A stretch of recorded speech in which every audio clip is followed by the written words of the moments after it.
secangkir pengharapan untuk mengawali hari ini.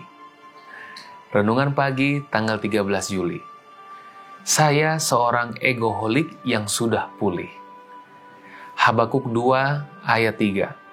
Sebab penglihatan itu masih menanti saatnya, tetapi ia bersegera menuju kesudahannya dengan tidak menipu.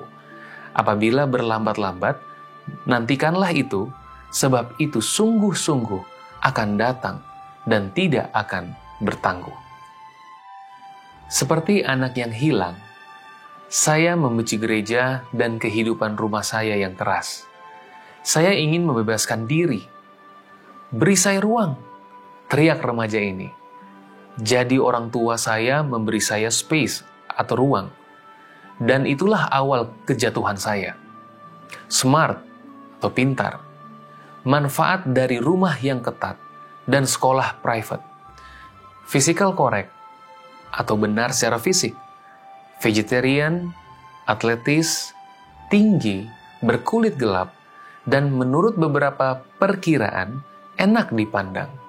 Articulate, pandai berbicara, berpengalaman, cerdas, charming atau karismatik, menarik atau karismatik, menarik dan pekerja yang tidak malu-malu, ethical, etis, jujur, tidak pernah merokok, minum minuman keras, berjudi, tidak pernah menggunakan obat-obatan terlarang yang berlebihan, atau memiliki kecanduan lainnya. Saya adalah seorang egoholik, egoholisme, keharusan untuk bertindak dan atau bereaksi berlebihan karena perasaan tidak cukup.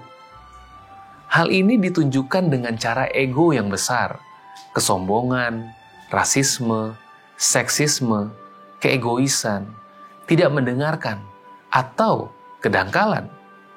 Itu bisa juga dinyatakan dengan cara ego kecil, penundaan, kata-kata kotor, manajemen waktu yang buruk, godaan, atau sekedar ketidakberdayaan. Kata cukup tidak pernah cukup.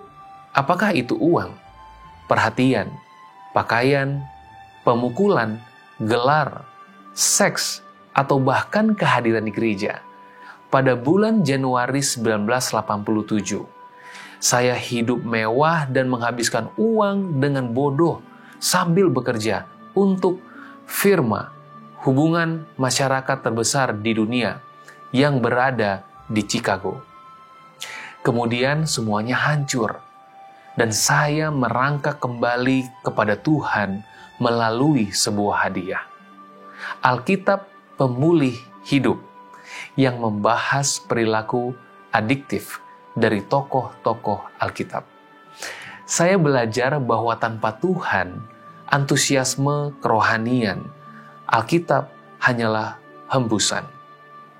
Pada usia 40 tahun, saya akhirnya menetap dan menikah. Istri amplas saya, Elaine, dengan susah payah mulai menghaluskan sisi saya yang kasar. Sebagai seorang pengusaha, pada tahun 2001, saya langsung memperoleh dan kehilangan kontrak besar dan diberitahu, bakat bukanlah masalah Anda. Sekali lagi, ego saya tergelincir. Peringatan ini akhirnya memaksa saya untuk mengakui kecanduan dan mulai mengempiskan ego saya melalui Kristus. Model pemulihan saya dimulai dari top atau atas. Targetkan masalah Anda. Ambil kendali penuh atas hal itu dan ambil langkah maju untuk mengubah. Lemon yang asam menjadi minuman jeruk yang segar. Saya masih berjuang dengan keegoisan, penundaan, kesombongan, disorganisasi, kontak mata yang buruk. Tetapi saya sedang dalam masa pemulihan dan rasanya menyenangkan. Doa kita hari ini, Tuhan, bantu saya untuk mengakui sifat egoholik saya dan berjalan dengan rendah hati setiap hari bersamamu. Amin.